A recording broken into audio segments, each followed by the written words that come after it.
Ladies and gentlemen, please do take your seats. Thank you. Please be seated. Thank you.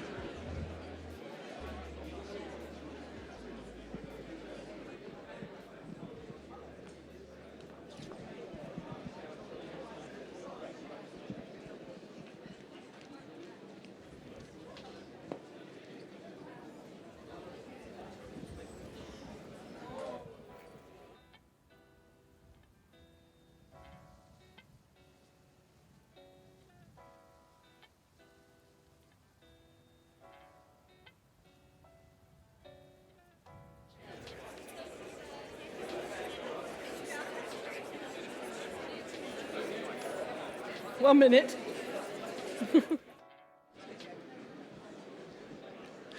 Ladies and gentlemen, please welcome back to the stage the AIC Chair, Elisabeth Scott. Oh, thank you. Thank you. Thank you so much for coming back to us after the tea break, and indeed welcome to those who might be joining us for the first time. Now, I'd like to welcome to the stage Marcus de Silva and Simon Longfellow, who are the co-founders of Steps to Investing. And they're going to talk to us some more about how we can communicate directly with our shareholders. Marcus and Simon. Thank you, Elisabeth, and welcome back, everyone. Hope you are suitably refreshed. Yes, we are. We're going to talk a little bit about social media, and I'm going to pick up on some of the things that we talked about in the panel discussion, and hopefully kind of bring it all together in a coherent way. So we often hear that social media has got some problems, and if you talk to the marketing people at your asset management firm or your agency, and if they're straight with you, they might tell you about some of these problems. They might tell you about the quality of user that you can find on social media and the fact that it's not always very good, especially if you're not using the targeting tools available to you. They might mention fake users. Experts tell us that about half of any subscribers to any given YouTube channel are probably fake. You might also have heard about these scams on social media, which are usually cunningly crafted using genuine logos and color schemes to relieve people of their personal data or worse. You might also have heard the compliance people at your asset management firm say that they're not very keen on social media, which is almost certainly because the regulator's not very keen on it and doesn't really understand it either. And maybe they've talked about the fact that you can't really control what people see on social media, and therefore have perhaps suggested that not being there at all is probably the best course of action. Well, I'm afraid to say it turns out there's another challenge with social media, and the ones I've just talked about aren't the real and present danger at all. It's a relatively new challenge that you might not have been told about, and it's something to do with this firm called TikTok. I don't know if you're familiar with TikTok. It's one of the newer social media emanating out of China. And there's a phenomenon on TikTok of people giving financial, I use the word advice, but financial help, from a group of people called FinTokers, so financial TikTokers. Let's have a look at some of the investment help that you can get on TikTok. This stock is guaranteed to run at least 1,000%. I am going to buy a ton of it when the market opens back up. So before I tell you the ticker, just comment and tell me what you think about it after you find out, and make sure you share this video so your friends can get in on it as well. So the ticker is 10,000%. That's how much this sector is about to grow in the next couple of years. And these next 4 stocks fall under that category.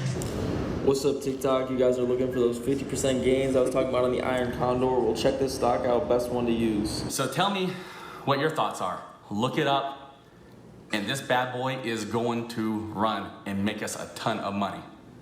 But this right here is a 70% return. You could probably bid lower, maybe get a 50% return, but it still works every time. So let me just repeat that in case you didn't get it. This bad boy is going to run, and make us a ton of money. If only you were allowed to use that to advertise your investment trust, right?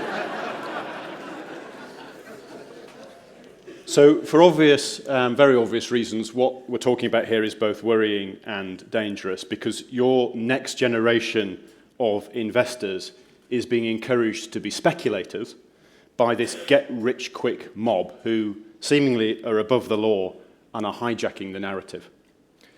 Why are they able to do this? Well, partly it's because hardly anyone is doing a good job in the social media investment space.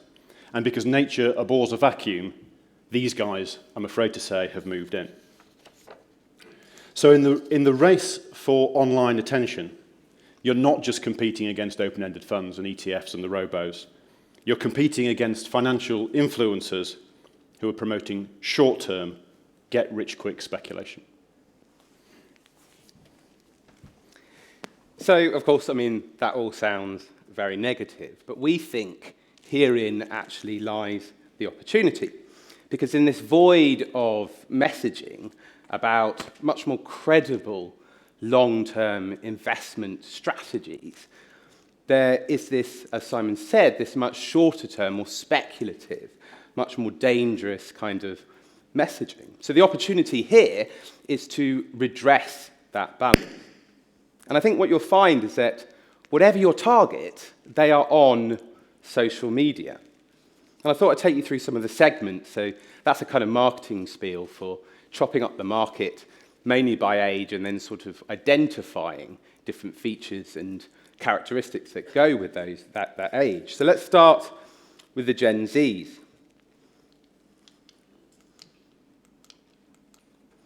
I think the first thing to mention here, I mean, these are definitely the future generation of investors, but their spending power is increasing. And the big thing about them is that they're very engaged with investing. 35% of them have had a financial education seminar or lecture of some kind. And when you look at the interest that they have on the social media channels, so TikTok that we were discussing, very much about the Gen Zs, when you look at the hashtag for investing, so this is a way of grouping together the topic of videos under that particular topic, then we see that there's 1.3 billion views of that particular topic. Let's go to the millennials.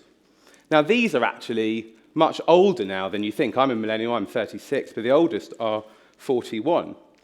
And they have increasing financial complexity. They're buying houses, they're having children, and thinking about all of those things. But the big thing is the intergenerational wealth transfer. And I think by the end of this decade, what you'll notice is that about 10 trillion, as the silent generation, the baby boomers die, will pass into their hands. So that's an awful lot of firepower. By the following decade, it'll be 30 trillion. And they're big. They're actually the biggest generation so far. Let's get on to the more traditional audience. And I think the thing to say about the over 56s, over 57s, so the silent generation and the baby boomers, is that more of them are on social media than you think. 72% are on Facebook, 63% use the messaging app WhatsApp, and 52% use YouTube. So I'm just going to take a little drink. So I think what you'll find is whether it is sort of the white-haired rich man or your granny armchair investor or your 35-year-old city slicker or your new grad at 21 or your favorite dog, social media is ubiquitous. And I think the interesting thing as well is that there's a really broad range of formats as well. So whatever it is that you want to use to engage investors, you can find it now. I mean, there's an awful lot of billion-dollar hedge funds, I think, in America that never expected that Reddit would be able to engage a bunch of retail investors so effectively and put a short squeeze on them. And it's become, over the past 2 decades, an enormous marketing beast. 3.6 billion people are on social media. That's expected to grow to 4.4 billion by the end of 2025. And advertisers get this. They're going to spend 173 billion in advertising on social platforms in 2022, and that's going to continue growing at a compounded annual growth rate of 10%. So your audience, whoever it is on social media and they're there in scale. So you might think there's an opportunity here for your investment trust to talk to those audiences. So if you do think that, sit tight. We're going to outline the things that we think you would need to do in order to be the first investment trust, we think, to use social media in a genuinely engaging and effective way. Just a small spoiler alert, though, I'm not going to pretend any of this is easy to do. So let's talk about the recipe for a successful social media plan. We think there are 3 elements to the plan: strategy, messaging, and distribution. So let's talk about strategy first. So we'll start with strategy, the bit that articulates what you're going to do and why. And to do a social strategy, we think you need the right people in the room. And let's be clear, we don't just mean any people, we mean the right people. Who are they? Okay, so let's start with the social expert. First of all, find the right agency to help you. Clue here, it's probably not the agency you use to buy traditional media ads in Investors Chronicle or anything like that. Find one that specializes in social and knows it inside out. Then make sure you have someone in the room who knows your product inside out. And we don't mean the fund manager. Let the fund manager get on with picking some stocks that go up. What we need here is an investment director, a product specialist, a content specialist, someone whose job it is to know what the fund manager is thinking before the fund manager has thought it, but is also able to communicate it. And finally, get the right compliance or legal people in the room, someone who knows financial promotions rules inside out and who sees themselves as a business enabler, not the business prevention unit, someone whose job it is to find ways of doing stuff without breaking any rules, someone who starts with yes and doesn't start with no. Okay, so I said it wasn't going to be easy, right? But these are the people that you need in the room to sort your social media strategy out. And then these are the questions those people in the room need to ask. Why are you using social media and what are you aiming to achieve? Well, this is the key. You have to know what you're trying to achieve. Is it simply to raise awareness of your trust with prospective new investors? Is it a news channel for existing investors where you can get information on dividends or company announcements? Is it to bring the personality of the fund manager, assuming they've got one, to life? Are you communicating with existing investors or a new group? Have you segmented those appropriately to make sure your messages, and more on this in a second, are going to resonate with the right groups of people? How do you engage this audience? And this really is the $64 million question. How are you going to craft content for social media that engages in a genuine way with this audience? How is that content going to be different from all the other stuff that you create? And how do you measure that engagement? What do you want them to think? Well, presumably you want them to think some nice thoughts about you. But is there something specific you want social media users to take away? Like maybe where in the world you invest, or why you're an expert in that space, or what the investment can do for them. And what do you want them to do as a result? Well, presumably you want them to rush out to Interactive Investor and buy some shares in your trust, which might be true, but it might also be true that you just need them to do a little bit more, to request some more information, visit your website, share that content on social media with other users, comment on your post, or maybe even attend an event.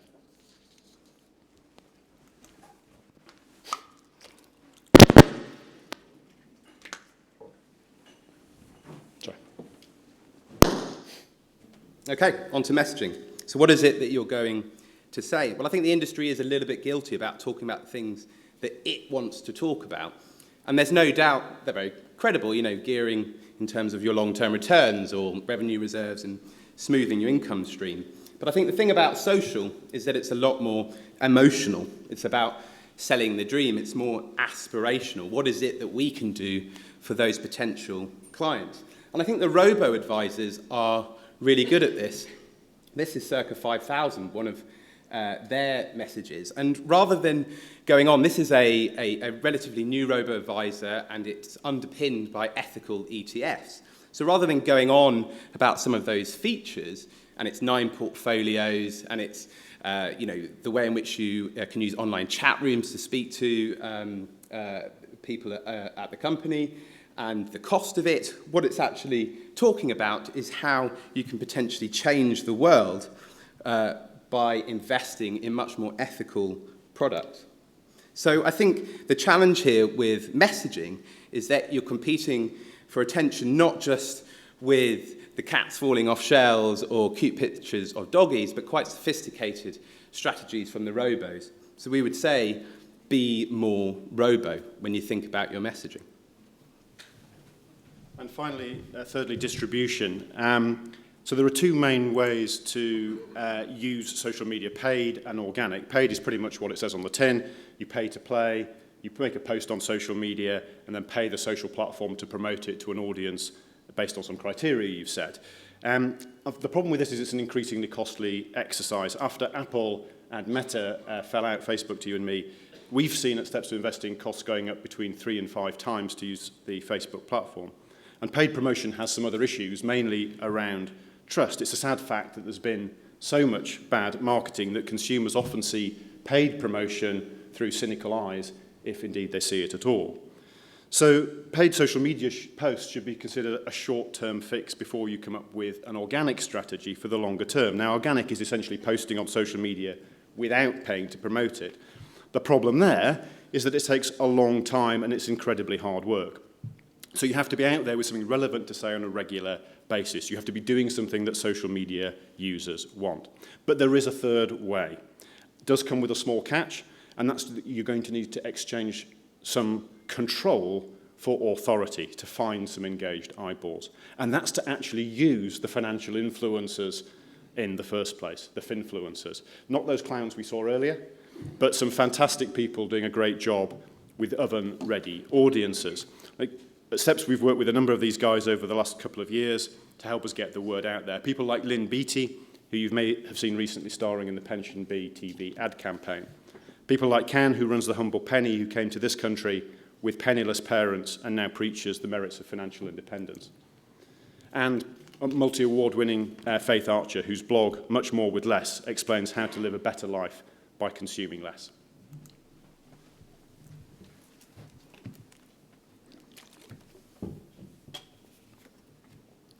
So we wanted to sort of round this all off with a really good example, a campaign that we saw that was really, really good. And rather than give it to you from the perspective of an upstart such as ourselves or a robo-advisor, to actually use a more traditional wealth manager, here is Killick & Co. And they're very well known in the 50-pluses, but they wanted to access a new audience. And they not only wanted to access a younger audience, and we were talking about millennials and some of the financial complexity and the need for wealth management that particular group has, but they also wanted to break a bit of the taboo around conversations to do with finance. We're not as good as the Americans talking about their 401ks in an elevator. We're a bit more reserved about these sorts of topics. So they sat down with their partner at Team Spirit. We know the people at Team Spirit very well. We worked with Adam Smith for a long time. And they came up with a campaign called The Elephant in the Room, and that was to create 50 cards that had conversational starters, that they were available for free. And then they identified some finfluencers that had the right sort of audience that they wanted to attract. They then sent these cards to the finfluencers. And just to mention just how many, there were about 25 micro-finfluencers, so that's between 10 and 20,000 followers, and then they had 6 macro ones, that's more than 100,000. And they sent them these free packs, and they told them to use them and have those conversations with their families, and then speak to their followers about that experience and encourage them to share and like, and also order these packs if they wanted to. And I think it was a resounding success. Thousands of people, potential new customers, visited their website, their 20,000 engagements across all their posts. It was relatively inexperienced relative to the normal campaigns they might have done through PR or seeded content. Inexpensive. And they won at the Investment Week Awards the Best Campaign Innovation. So let's just round all of that up. I'm very conscious of the time we have left. So what are we saying? Our contention is that social media can be a force for good when used appropriately, and it can help you reach the parts that your other marketing tactics cannot. But it comes with a slight warning. Even the newest and, let's say, trendiest players can get this wrong. So for some reason, investment platform Freetrade thought it would be a really good idea to use finfluencers who were in debt to encourage people to trade out of their situation. Not surprisingly, the FCA took a fairly dim view, not least because the finfluencer question didn't talk about any of the risks, just talked about how they cleared a debt of £14,000 in 18 weeks by trading. So I think the lesson here is to be brave but not stupid. Common sense clearly still applies, and my contention is that if they'd had the right people in the room at the outset, this campaign would never have seen the light of day. So, to end, if you're up for it and you want to try and redress that balance, if you want to get the message out there about sensible long-term investing, to use social media to find a new audience or even keep an existing one, we commend this approach to you. Set the strategy, sort your messaging, and find the right distribution. Thank you very much for listening.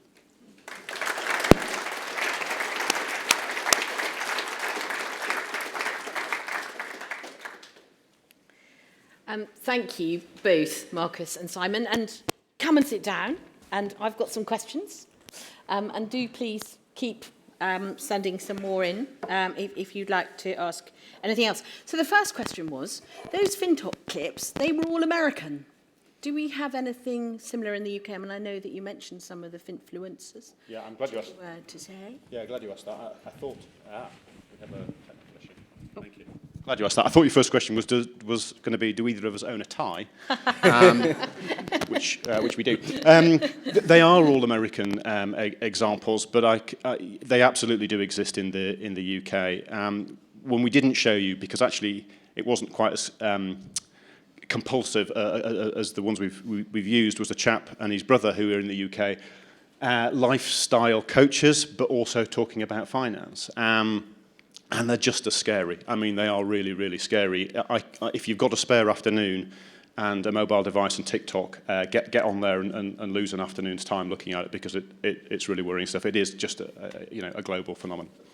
So this raises all sorts of compliance issues, as I think you've already highlighted. So one of the first ones that somebody's asked is, how can a UK-based fund avoid promoting itself to a US investor? Yeah.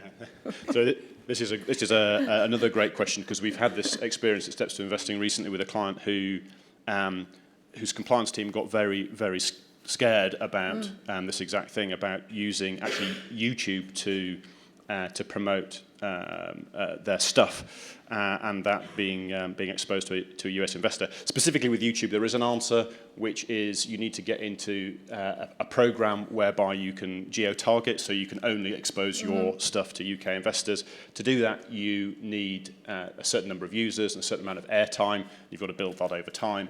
But if you're using a paid promotion on any of the social channels, you can absolutely geo-target that. So the bit I talked about earlier about paying to play can absolutely be geo-targeted to UK investors. So there's a good mechanism. Absolutely. Yeah. And then what legal control do you have over those influencers? In other words, what's to stop them going rogue? Yeah, another great question. So the way it works with influencers is that you are contracted to them. So whether you use an agency or use them direct, and they're contracted to you, and you absolutely have some right of veto over an article. Let's say they're going to do a blog post about your thing. You would absolutely have right of veto over that. So it can go through your standard compliance process. You can go through your marketing team. What I would say is, if it's absolutely possible, not to get too hung up on that. Basically, because one of the benefits of using finfluencers in that way, in a blog post, for example, is to let them use their own style, their own vocabulary, their own way of communicating. Because if you try and just influence it too much and make it sound like your annual report, you're not going to hit that spot. So you have to give them some leeway, but you absolutely have right of veto. So you'd see it before it was sent out, effectively? Yes, absolutely. Okay. And so this is a more technical question, but will the FCA's new consumer duty principle shut down social media campaigns, or do you think it will enable them? I'd like to think that it would enable them. I made a sort of slightly flippant comment about the FCA not understanding social media, and I genuinely think until pretty recently it hasn't. The constraints that they've put in place for the use of social media, I think, have actually been to misunderstand the medium. I get the fact that we don't want the investment industry doing the kind of stuff that we've seen on TikTok. I get that. I absolutely do. But I'm hopeful that in that work, the FCA is actually beginning to understand what is happening with social media and how important it is to us as a channel. Time will tell. Yes.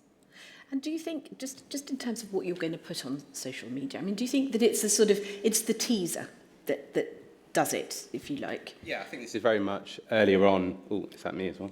This is very much earlier on in the journey. So this is your touch point for the first time.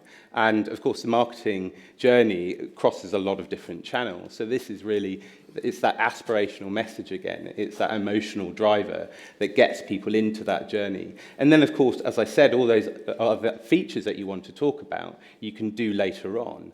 But yeah, this seems like your initial touch point. So once you've hooked them on TikTok, do you think they're going to come to our websites, for example? And how can we make our websites perhaps a bit more interesting, a bit more attractive to those people?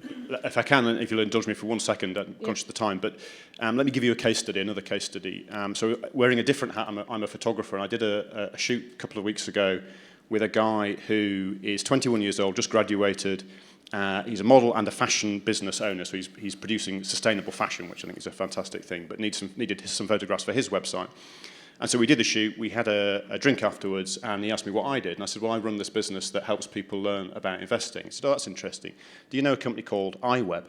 So it's interesting you should mention that. I worked for iWeb when we acquired it from banker IMI back in 2000 something, probably after this guy was born, worryingly. I said, well, what do you do with iWeb? He said, oh, well, that's where my kind of sensible investing stuff is. I said, right, okay, and what else have you got? Oh, well, I've got an account with Trading 212 for kind of individual stocks, and then I've got a wallet for some crypto where I've got some crypto positions. So, okay, well, what's your sensible stuff? Vanguard Life Strategies, Vanguard Target Retirement. Oh, right, okay. And he, I have to say, is one of about 5 people who have replied in that way. Go to the Vanguard website if you haven't. Just look at how amazingly simple it is. Look at how they're selling the sizzle, not the sausage. I would commend it to you because I think these guys, and obviously they've spent a few quid on bus sides and TV and all the rest of it as well, but I think these guys have really understood their target market. And is this guy at 21 going to still be holding it when he's 57, when he's, probably even 67 when he retires? Absolutely is. He's bought his target retirement date. So it's cradle to grave, folks. Great. Well, listen, thank you so much. Really interesting. I learnt a lot. More social media. Thank you both, Marcus and Simon.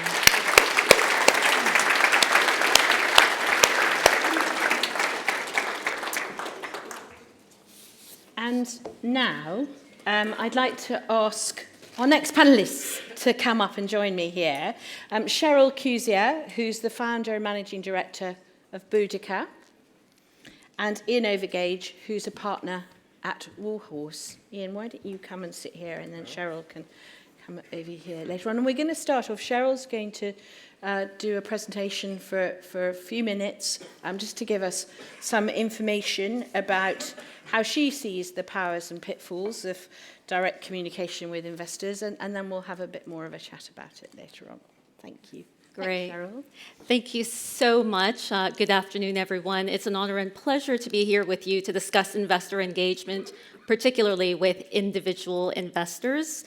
So nowadays, in addition to the company I founded, Boudica from Equinity, I strongly focus on social impact. So I'm working on the transformation of the UK Individual Shareholder Society, ShareSoc, as its new chair towards fulfilling its purpose of truly representing the increasingly diverse retail investor base of about 23 million individuals that represent 13.5% of all UK shares. And I'm also the entrepreneur in residence at King's College, Cambridge University, with a mandate to promote entrepreneurialism mindset amongst the student body through the mentoring initiatives of the King's Entrepreneurship Lab. So both experiences are giving me very helpful insights into the British views on capitalism, which is very different from the US and Canadian views. So I think a good starting point for this afternoon would be for us to look at the key players in the investor engagement landscape. So first, because of the dominance of institutional investors, I think it is essential to refer to the UK Stewardship Code, which, as we know, aims to enhance the quality of engagement between asset managers and companies to help improve long-term risk-adjusted returns to shareholders. The code's emphasis is on constructive, ongoing, two-way dialogue between companies and investors, and this makes it a great anchor, in my opinion, for good engagement practice in general. Then in terms of institutional investors themselves, it is essential to engage them, as we all know, and their established processes and procedures arguably make them much easier to navigate than retail shareholders who do not have the same level of organization. But as we know, this is changing. And then the proxy advisory agencies, I'm sure you guys all love the likes of ISS and Glass Lewis and PERC and the Investment Association. So compared to 10 to 15 years ago, there is now a much better understanding of who they are and the purpose they serve. So make it a habit to know their policies inside out, how they operate, their timings for drafting, revising, and issuing their recommendation reports. Get to know their key contacts at the top proxy advisors with whom you should engage running up to your AGM and throughout the year. All the proxy advisors are open to engagement, some less than others. But now going to retail shareholders, we are talking about those who own directly in their own names and through nominee accounts, such as Hargreaves Lansdowne and Interactive Investors. So what we have found is participation from the retail constituency is frustratingly low, and based on experience, this is about 5%. We have found that about 5% of all retail shareholders participate in AGM voting without any prompt. And this increases to about 30% with active proxy solicitation.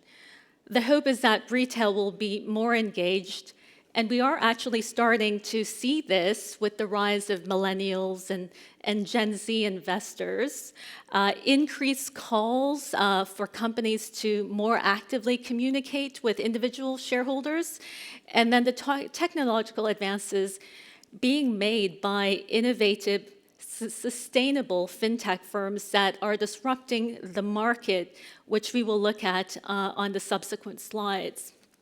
And then in the UK, I think a key driver of increased retail investor focus will be the consumer duty consultation. So as we know, the FCA are consulting for a second time on proposals to set a higher standard of consumer protection in retail financial markets.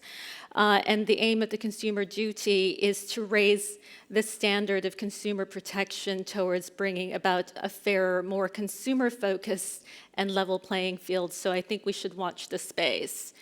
And of course, there are the other types of investors that we need to bear in mind, particularly hedge funds and sovereign wealth funds who, with the exception of Norges, generally do not vote unless there is a corporate action. So now that we have looked at the engagement landscape, let's turn to the usual challenges faced by companies. So starting off with uncovering shareholders. A fundament of understanding who your shareholders are is by undertaking an identification exercise or a share register analysis. So at minimum, companies should undertake this monthly. So register analyses are now readily available at manageable costs via specialist IR firms, particularly RDIR from Equinity, our sister company. And importantly, Section 793 of the UK Companies Act makes uncovering underlying share owners relatively straightforward. So there really is no excuse for not doing a monthly share register analysis, especially if you are a UK registered company. So the analysis will clarify ownership structures as well, including fund managers, sub-funds, and beneficiaries behind the nominee accounts, and will give insight into key interests, such as ESG, and who to contact with regard to proxy voting. Importantly, if your register is dominated by private client broker platforms, you will be able to drill down behind these platforms and find out who the actual individuals holding your shares are. So companies sometimes see 400 lines on their share register and they think, cool, that's easy. And then they do a detailed Section 793 exercise and find out they actually have 40,000 investors after they factor in the holdings behind the platforms, which obviously changes their strategy for communications. So in terms of communication methods, corporate materials have historically been geared towards institutional investors, with retail being left disengaged because of the materials being overly voluminous and complicated. So at Boudica, we advocate little things that make a huge difference. So for example, drafting a compliant one-page explanatory letter, summarizing key concepts found in the annual report and notice of AGM, creating a retail investor-focused microsite, and encouraging and asking of questions online prior to AGMs so that these can be addressed at the meeting. So this has worked well at large caps such as Lloyd's and M&S, and can also prove successful at investment companies. So in terms of proxy voting, as we said, identifying your shareholders, understanding your ownership structure, and undertaking active engagement, including proxy solicitation that you can even run yourselves, will help with stimulating votes from both institutions and directly registered retail. So retail behind the nominees, as we know, is more complicated. But in the past, we have found that there are solutions, and I think technology is being developed to facilitate this even further. So target the underlying individuals directly via a telephone campaign and even a letter of instruction campaign, as well as engage with the platforms directly to urge them to notify their underlying clients depending on what their policies are for this, and even a chair-to-chair discussion with the platforms may also help. So there have been many developments in IR which have made managing costs easier.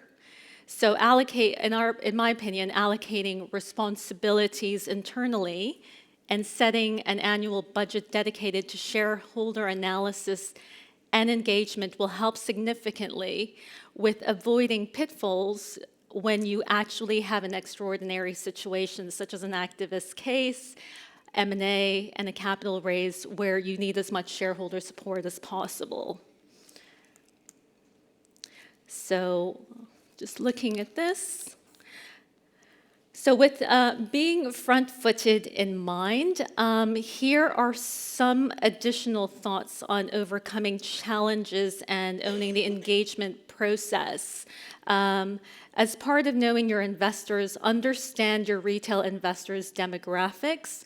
Are there any generational gaps that you need to consider? And do you need to adjust your investor relations to attract investor segments that are lacking on your base? What is most important to your investors beyond performance and shareholder returns? Our purpose, social impact, ESG, key considerations for them. And then knowing your investors will determine the level of use of electronic communications. So Equinity's shareholder voice report found that the average age of UK retail investors is 38. And that 80% of Gen Z have voted at an AGM. So with stats like that, consideration of increased use of online communications and social media, mobile phone apps is entirely merited. And of course, be inclusive.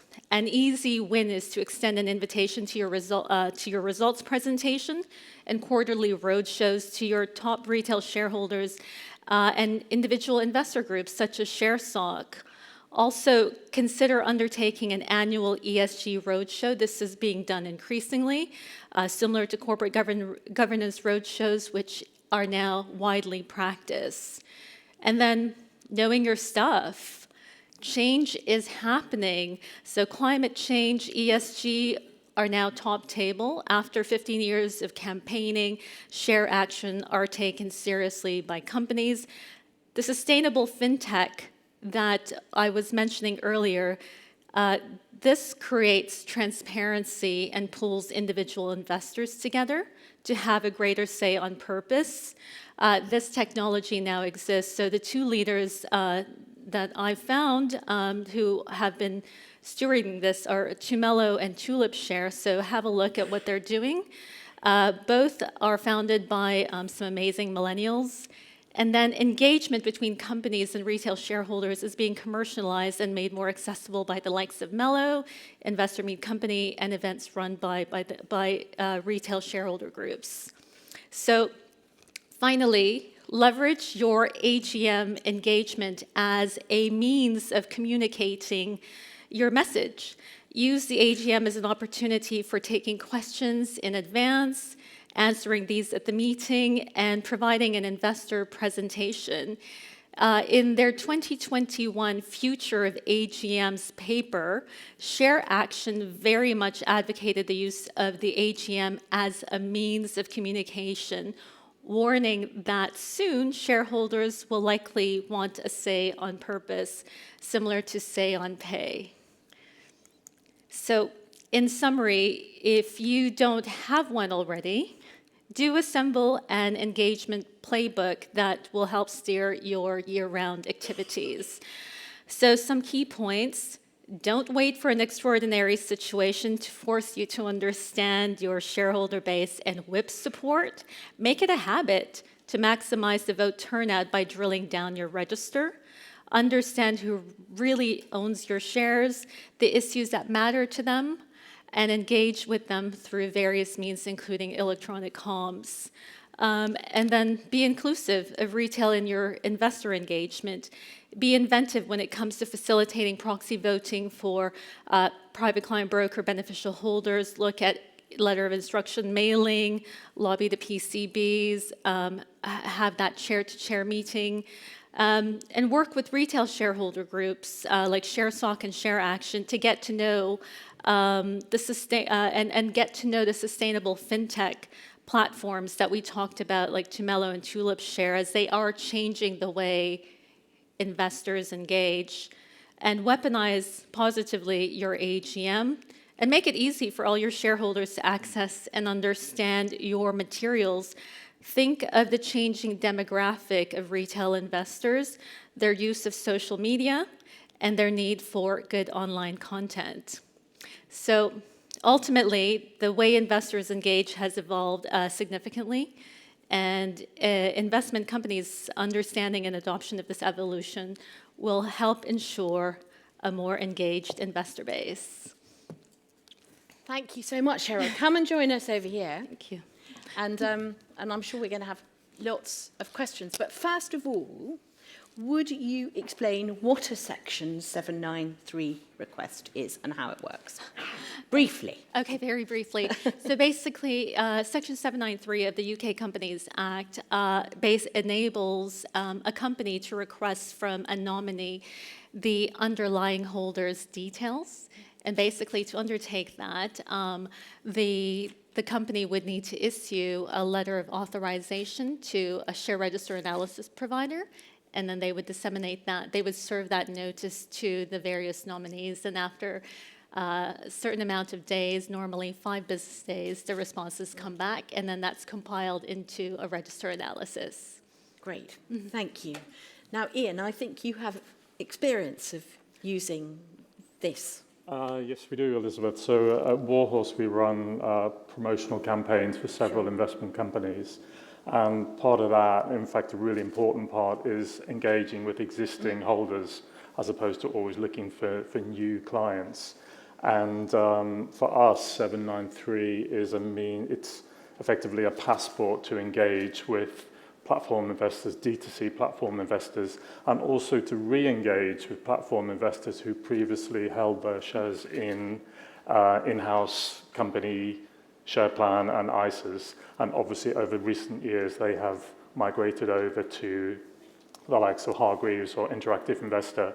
And those individuals have gone from a situation where they were receiving quarterly statements, annual interim reports, and now typically they're just receiving online statements. So there's a real gap, and we're very much aware that there is a demand from a significant block of those investors to have targeted updates, not just from the platforms, but actually from the teams managing their own investments. And this is the way to do that. So what kind of detail would you get when you do a Section 793? Do you run into any GDPR type problems? So I think in the first instance, the level of detail is dependent on the company. So for private client brokers, there are times where the companies just want the high-level summary of the total shares owned by that nominee. But what we advise our clients is actually drill down to the actual individual's names, addresses, and shareholdings. So if you have a register that is highly populous of private client brokers and retail, you need to know who are behind the Interactive Investors and Hargreaves Lansdowne. So basically, you can have the high level or you can have the detail. Sure. And you're not going to run into a GDPR problem by writing them a letter, for example? We haven't come across that, but we have an investor relations expert on the floor who we could grill, Richard Davis. You have a moment. The activity that we run it with Richard Davis and his team. And what we do is obviously we look at the shareholder register, we see which platforms are prominent.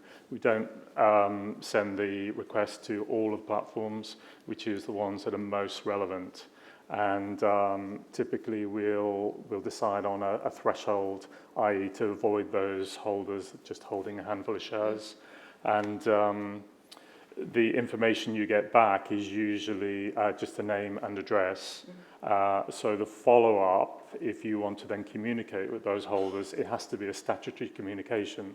So it has to be associated with annual results or interim results or invitation to attend an AGM, voting, etc. And that has to go out in the post because that's the only information you have. But when you do send that communication, you can, as well as the main core of the letter, you can advise those holders of the ability to sign up for ongoing. Yes. And that would be an email. And in the cases that you've experienced, Ian, how much engagement have you got back? I mean, one can imagine sending 10,000 letters and getting 50 people sign up for your website, for example. So we've done a mailing of 2,000 generated a 10% response rate. A mailing of 14,000 generated just under 8%. So it's a really cost-effective way to build a list of followers. And just as important is obviously once you have those names, the ongoing communication, it's actually quite resource heavy. You need to be, whether you're doing it monthly or quarterly, if the trust has a monthly commentary that's engaging and jargon free, then absolutely send that out. But obviously getting out the door does require in-house resource. Yes. Yeah. No, absolutely. I think it's once you have identified the individuals, it's maintaining that relationship, isn't it? I mean, I have to say, I've used it for. I chair India Capital Growth. We had a continuation vote last year, and so we did a Section 793 with Cheryl's help, and we've actually done another one subsequently. So, and what we've seen is a growth in the number of individual investors, but we've also seen that those investors want to engage with us, and so we've had webinars, and we've had quite a lot of attendees. You know, really very good numbers of engagement, and we've been, I think, very pleased with that. It's, you know, it's. I think we see it as a complement to the other marketing activities that we do. So that's been my experience of it, at least. And is that sort of shared amongst other? Yeah, so we've had 2 or 3 complaints from a 14,000 mailing, and equally we've had communications from shareholders saying how pleased they were that we made contact. So I think picking up on your 2 or 3 complaints, and this, of course, the headline of this was the benefits, but also the pitfalls. What do you think that the pitfalls are of this sort of form of direct communication with shareholders? Sheryl, have you had any sort of negative experiences, if you like, that you should be aware of? Yeah, so this is where one needs to be a bit strategic. So if the organization, if the company's performance has not been great, and then you're suddenly identifying them and sending them letters and asking for help, then expect to get some negative feedback. So in that kind of situation, you might want to look at the situation, the communication strategically, and determine, are there any thresholds that you should target and maybe steer away from, and obviously do that compliantly to make sure you're not just segmenting certain groups.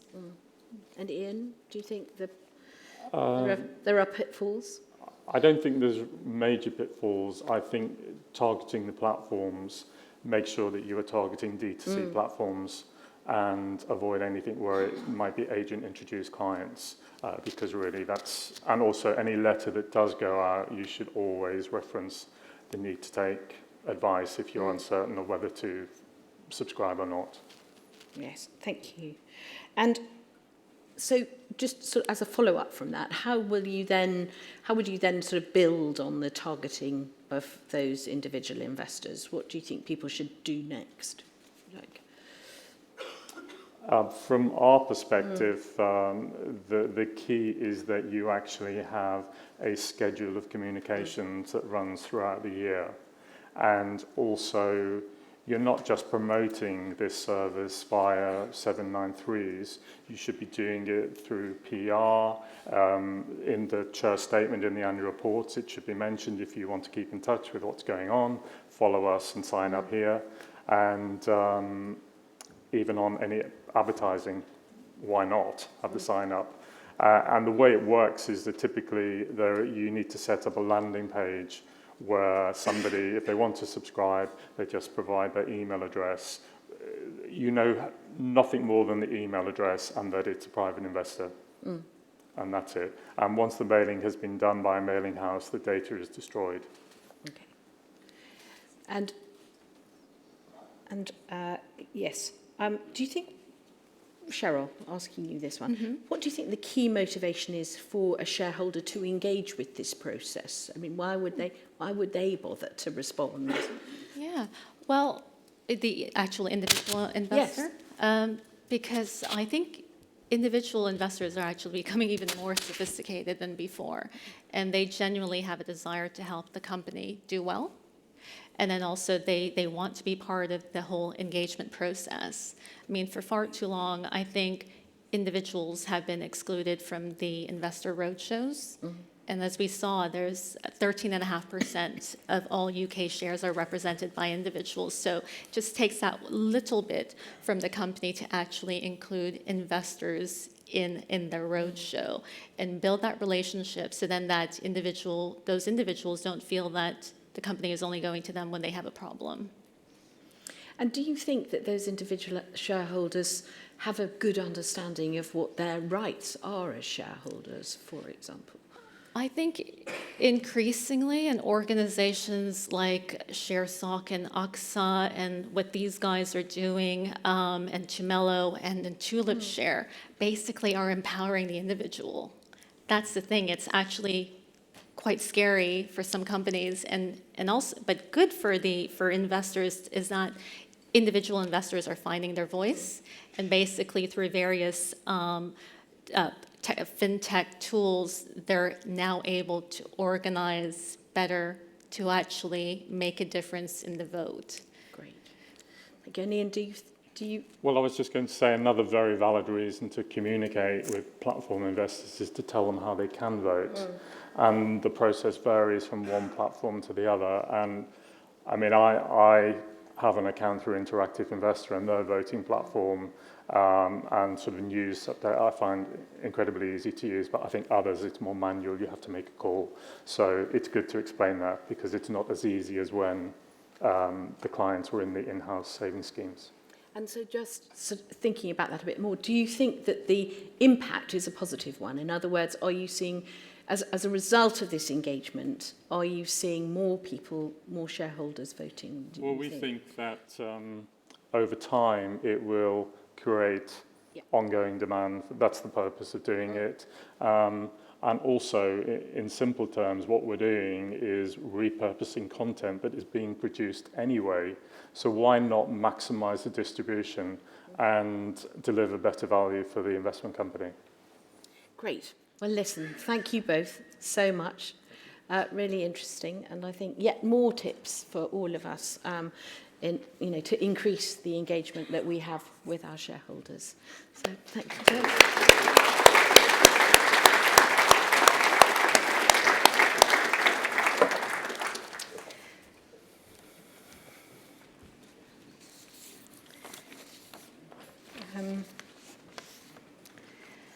So thank you both to Ian and Sheryl. I think that was really interesting. I mean, I've had a number of conversations already today about what is the Section 793. So hopefully we're all a bit better equipped than we were before we started that session.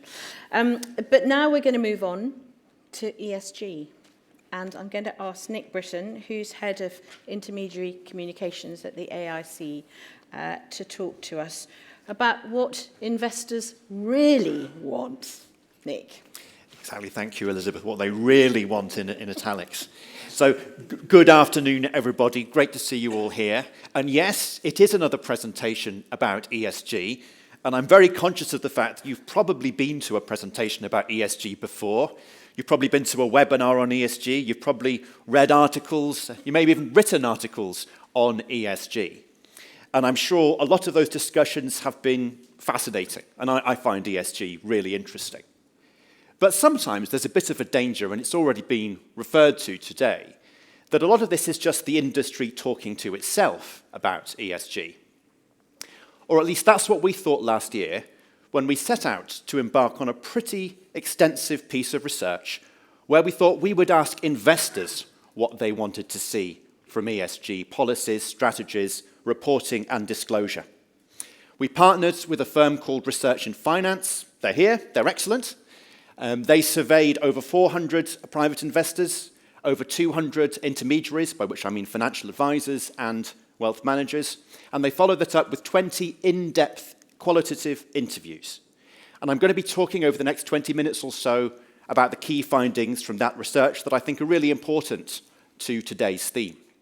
I'm going to be asking if we can use ESG as a way to engage our investors. And finally, I'll touch on regulatory developments and the AIC stance. So one of the very basic questions we wanted to answer in this research is how much does ESG actually matter to investors? How pertinent is it when they make their investment decisions? And we went into this with an open mind. And we asked the question various ways. We asked people, do you consider environmental, social, and governance factors when you make your investments? And 2/3 of private investors said, yes, we do. And about 1/3 said, no, we don't. Now, if you just want to consider investment company investors, the yes portion goes up to about 70%. So people are saying they consider ESG. But that wasn't enough, because there's lots of things you consider when you make an investment. Performance, fees and charges, the fund manager's skill, the reputation of the asset management company. So we asked people to rate the importance of those different factors from 1 to 5. And this was the result. As you can see, ESG factors were actually rated as the least important out of those 5 I mentioned when making an investment decision. Now, that is not to say they are not important. They're still materially important. This is a 1 to 5 scale, and a 3.4 score still means this is an important factor, but it's not the most important factor. It's certainly not as important as performance record. So it's something to put all this into context, into perspective. ESG isn't just one thing. It's lots of different things. So we gave people a list, and we asked them to rate how important different ESG issues were to them. And you can see from this colourful bar chart, the green bars there are environmental issues, the E of ESG, the blue ones are the social issues, the grey ones are the governance issues. You can see climate change is number 1 there, with 56% of investors saying it was important to them. Transparency and disclosure, the most important governance issue. Generally speaking, governance issues were of more importance to investors who had more money to invest and older investors. Social issues were of more importance to younger investors. But I wouldn't want to over-egg those distinctions because actually these issues are important to significant numbers of investors across the board. And if you work down to the bottom there, you can see shareholder rights and board independence. These are the top 8 issues. There were more that have fallen off the bottom of the chart. Board independence, you won't be surprised to hear, was rated as particularly important by investment company investors versus non-investment company investors. We then asked people, do you actually invest in sustainable investments? And we very deliberately didn't define here what we meant by a sustainable investment, because we were interested in what they thought of as a sustainable investment. And 6 out of 10 people said yes, some or all of my investments are sustainable. About a fifth said no, none of them are sustainable. And about a fifth didn't know. And that's perhaps a reasonable position to take, given that I expect many of us in this room, including me, might struggle to provide a really concise and accurate definition of sustainable investment that everyone would agree with. So perhaps not unreasonable to say you don't know. Now, of those who said yes, about half expect to invest more in sustainable investments over the next 12 months, about half expect to invest the same, and only a tiny sliver expect to invest less. And that's because those people expect to invest less overall. So our research here with private investors pretty much backs up this story that we've been hearing already today, we've heard in the media a lot, about a shift of money into sustainable investments. But there's another side to this story that the research uncovered. And that is that people have doubts and uncertainties about the whole concept of ESG. And they're well expressed by this lady. She's 68. That's not a real photo of her, by the way. Anonymity has been preserved here. But she's 68. She's an investment company investor. She makes some really good points.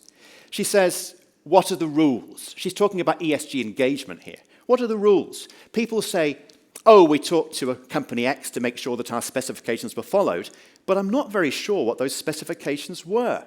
And what did they actually discuss? Have they actually had companies change? Well, that's a very good question, isn't it? And I think if we can't answer that question in a very convincing way, these doubts are going to remain. And if you're not careful, doubts turn into skepticism or even cynicism. And we saw signs of that in the research as well. People just not really believing what they're told about ESG. I'm not saying that's a majority, but it was there. But on the other side of the coin, you get investors who've really bought into the idea of ESG investing, like this guy here, who says ESG investing very much encapsulates what I've been doing. It's very appealing to me. It signifies a wider transition to this way of investing, and I think a lot more people are doing it. It's a nice feeling. So you've got 2 things about that I think that are interesting. The fact that it's a nice feeling, it gives you a warm glow, or it gives him a warm glow, to invest in an ESG conscious and a sustainable kind of a way. But also he refers to a wider transition. And we got this sense in the research that people feel they're being swept up in a movement here.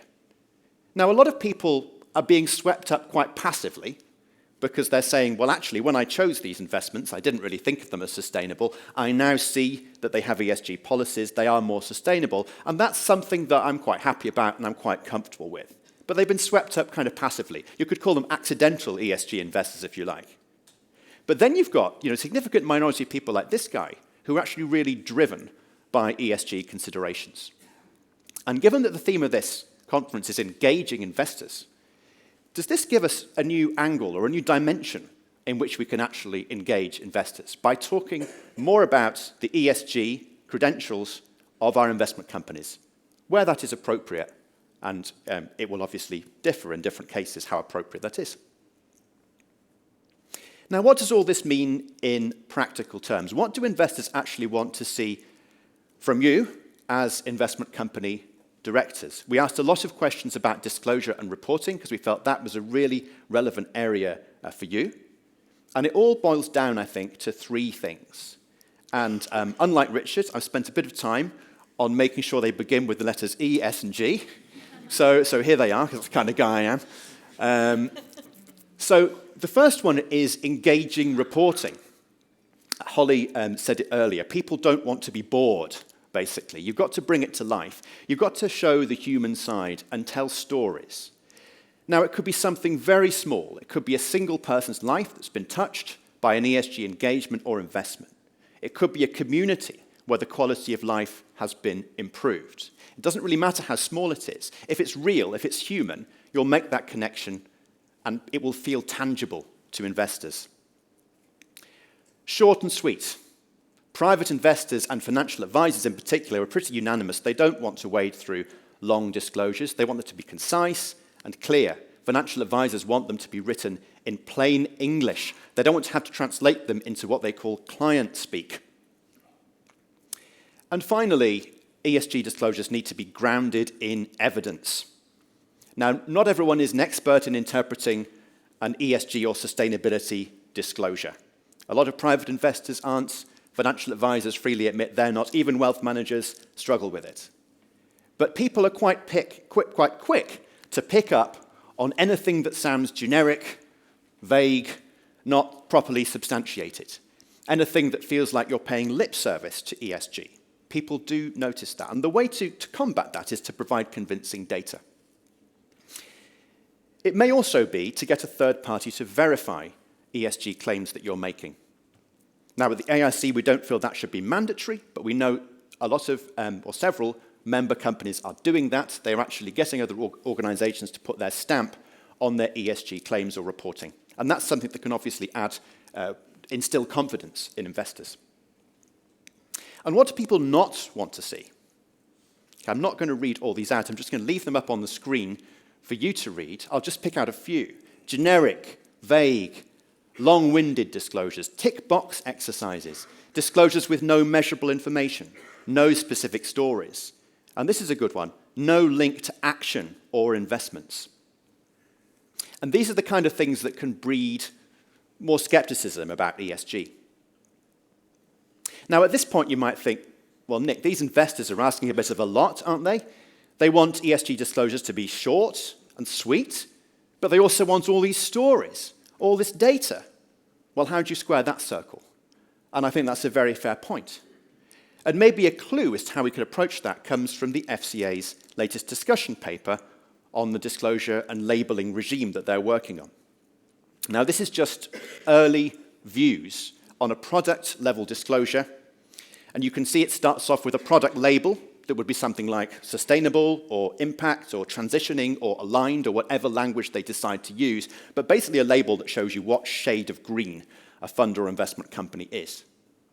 And underneath that, you've got a first layer of disclosure that is aimed at your private investor, hopefully written in plain English with key information. And then you've got a second level of disclosure, which is for institutional investors or professionals. And that's where you can have more detail. Now, I'm not saying this is where it's going to end up, because this is just a discussion paper. I'm not even saying this is the right approach for investment companies, but it just gives you a clue as to how you can have different layers of disclosure for different sorts of investors. Maybe different forms of disclosure are going to be appropriate for different contexts. For example, if you translate this to an annual report, maybe you have near the front of the annual report a page where you have some key ESG metrics and perhaps one case study, one story that brings it to life. And then in the back of the report, you have your pages of reporting. I'd like to squeeze in one more learning that we got from this research, and that's about being upfront about ESG claims. This chap says, with respect to ESG, it probably is there, but hidden. You probably have to dig deep. Now, I think sometimes we've been quite modest in the investment company industry about our ESG credentials. And I think that is a very admirable thing. We haven't wanted to over-egg them. We haven't wanted to stick our neck above the parapet and be accused of greenwashing. And that's all good stuff, actually. That's all very admirable. But private investors, they don't want ESG disclosures to be hidden. They don't want to have to dig around for ESG policies. They want to be able to find them at the front of an annual report or on a fact sheet. One of the very quick wins from this research is actually to put key ESG metrics on a fact sheet. Private investors want it, financial advisors want it, wealth managers want it. This lady says they just need to be upfront about what they're doing, how it's affecting the environment, and what plans they've got in place in the future. I think sometimes with investment companies we might have employed a bit of a reverse Ronseal approach. We're doing it, but we're not putting it on the tin. And if that's the case, people won't necessarily find it. However good the stuff we're doing is, and I think there's great stuff going on actually in the investment company world when it comes to sustainability, ESG, and impact. But people may not realize it's going on unless it's more upfront. Now, what I'm next going to say is going to be a bit more controversial, and it's definitely not going to be right for everybody, but it does come out of the research. If ESG is something that defines you as a company, differentiates you from your competitors, if it's in your DNA as an investment company, then why isn't it in your name? Just something to think about. So what have we been doing at the AIC to make ESG more visible? We've asked all of you, all our member companies, for an ESG disclosure of your policy and strategy that we can put on your company information page, and investors can find when they're doing their research. So it sits there, as you see, between portfolio information and dividends, exactly where it should be, with the other key information that investors use to make their decisions. But we can't assume that everybody knows what ESG actually means. I did an experiment last weekend. I was on the phone to my mum. Now, she's an intelligent lady. She reads the papers and everything. I said, do you know what ESG stands for, Mum? She said, to be honest, no. And, why should she? So we launched an ESG information page to explain what ESG actually stands for, what it means, and we made a video called An Introduction to ESG, which is jargon-free, very simple language to explain more about that. And we've got a logo to tie it all together and make ESG more visible on our website. Our policy stance has been clear and unequivocal. We've argued for high labelling standards when the FCA brings in their new labelling and disclosure regime, because we think that's what's going to instill confidence in investors.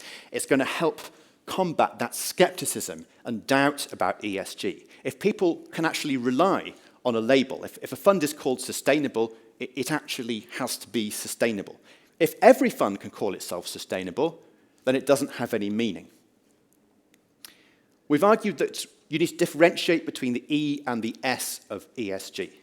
The FCA uses the word sustainability in their latest discussion paper to encompass both environmental and social objectives. We think, to the person in the street, sustainability means environmental, means green.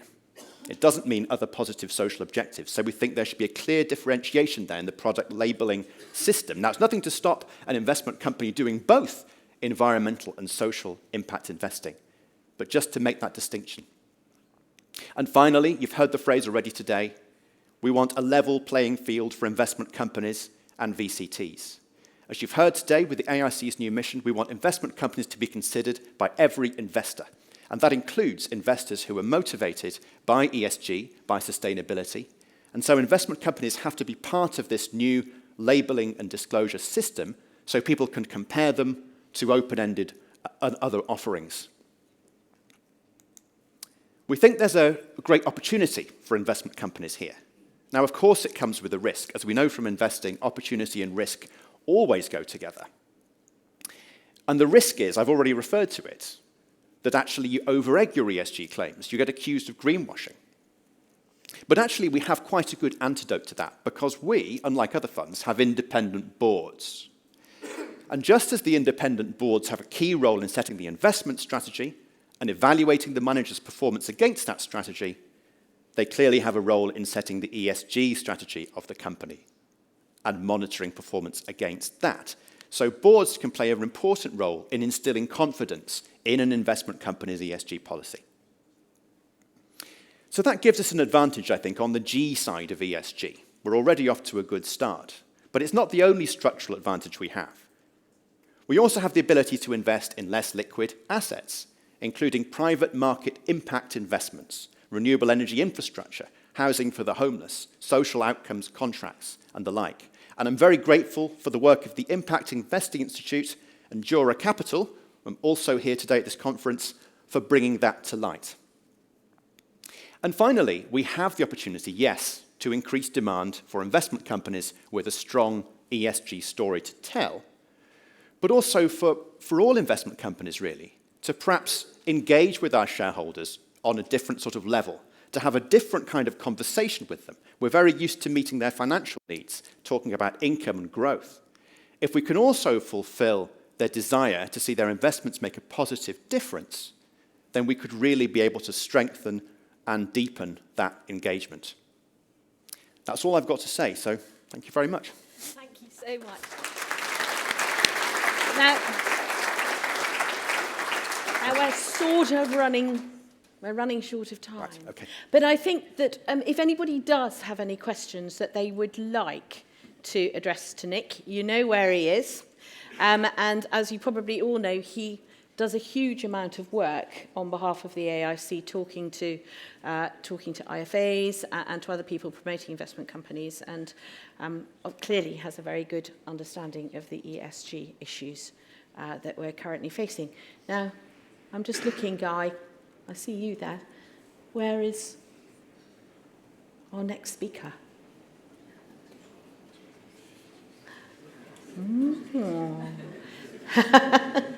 He was here. I've seen him.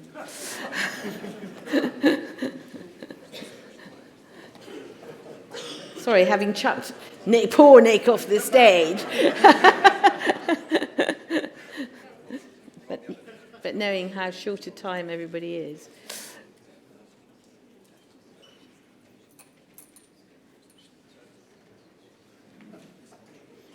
All I can say is I hope he hasn't gone back to Ukraine.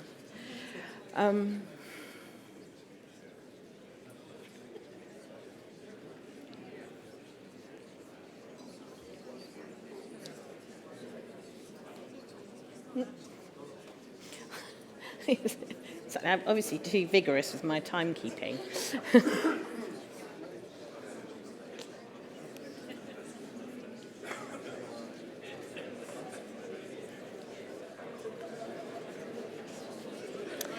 Just a couple of things to say while we're waiting is that on your chairs and indeed on the website, I think you'll find, and you may even have been already sent an email about this, a feedback form.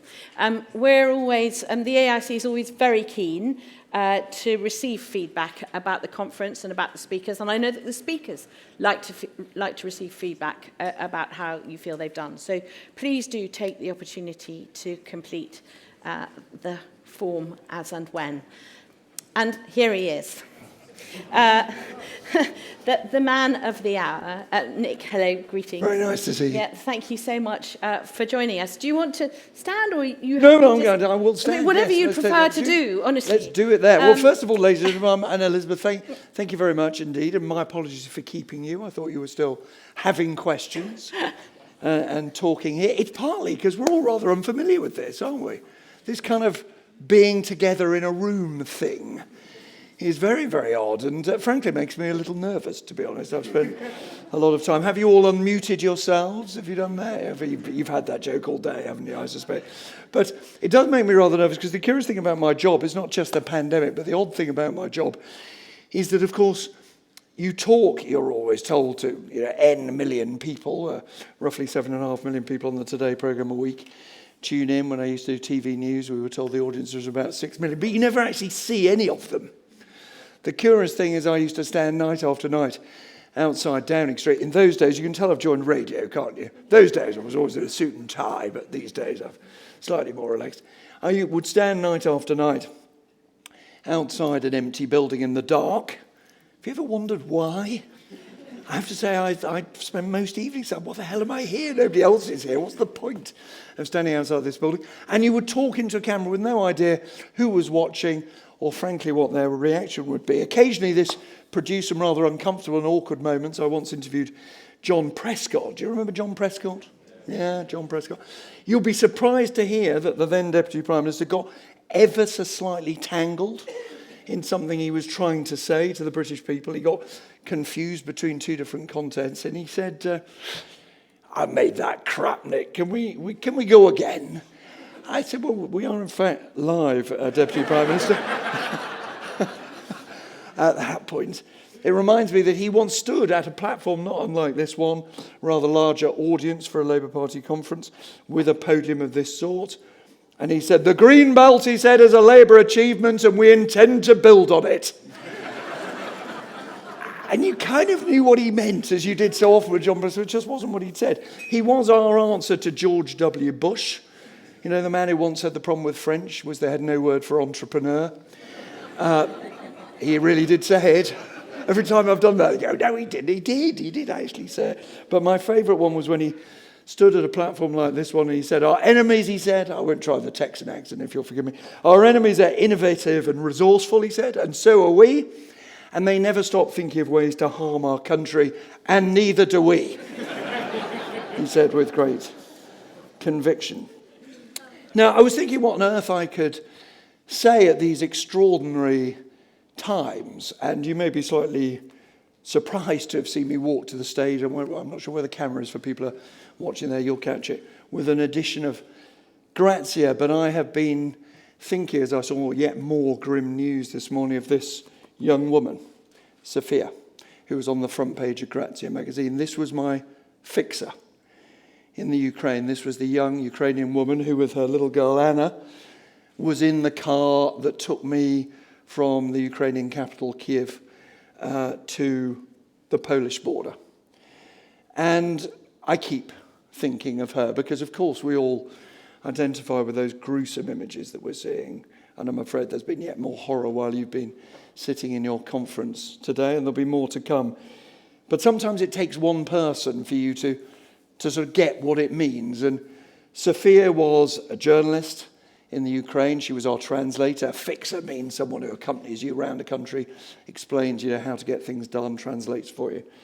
And Sophia took a decision, as we decided after 3 nights of bombing, me sleeping in a basement of what I jokingly called the presidential suite in the Hyatt in Kyiv, that we had to get out. Now, some of you will have seen the images of that basement now because Lise Doucette, Clive Myrie and others have broadcast from that basement whenever there's a very serious airstrike warning. And Sophia she's written, 2 minutes to make up her mind. Would she come or would she not come? And she had debated it with her mother on the phone. And she debated it with her mother-in-law and her husband. Her husband had already left the country. Her mother-in-law was looking after little 4-year-old Anna. And she took a decision, she says, with 2 minutes' notice, that she would not only come with us, but on our way to Poland through Lviv in the west of Ukraine, she would pick up her 4-year-old daughter. And that would be it. That would be the end of their lives in Ukraine. She would cross the border, she would take her child with her. And I think of her really every day since I left, as well as all the other people. But I don't only just think of her giving up her future, but also, and forgive me being light, it's difficult to be light at a time like this, but also important to be, I think. I think of the woman I interviewed when I first arrived in the Ukrainian capital 2 weeks ago, a young woman in a comedy club, a young stand-up comic who was about to go on stage, who someone had arranged for me to talk to as an example of normal life going on as much as it could. And I held out my microphone. I'd only just got off the plane. And I just said, well, explain to me, what are your feelings about President Putin? And she said, I'm absolutely livid, she said, in rather impeccable English. I'm incredibly angry with him. And I said, well, why are you angry? And she said into the microphone of the Today programme, She said, well, I've got a hot date flying over from London. We were going to have a weekend of passionate sex, and he's just completely ruined it.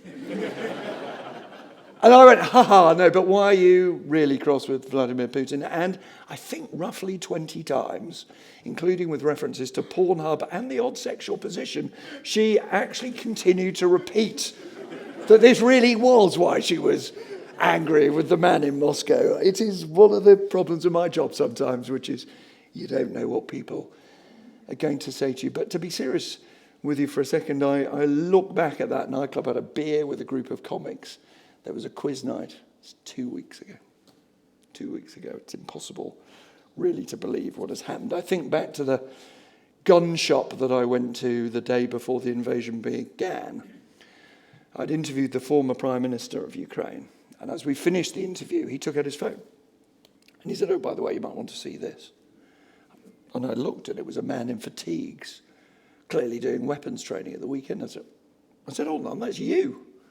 And the former Prime Minister had indeed just bought a gun, just started to do weapons training with his friends. I went to a gun shop.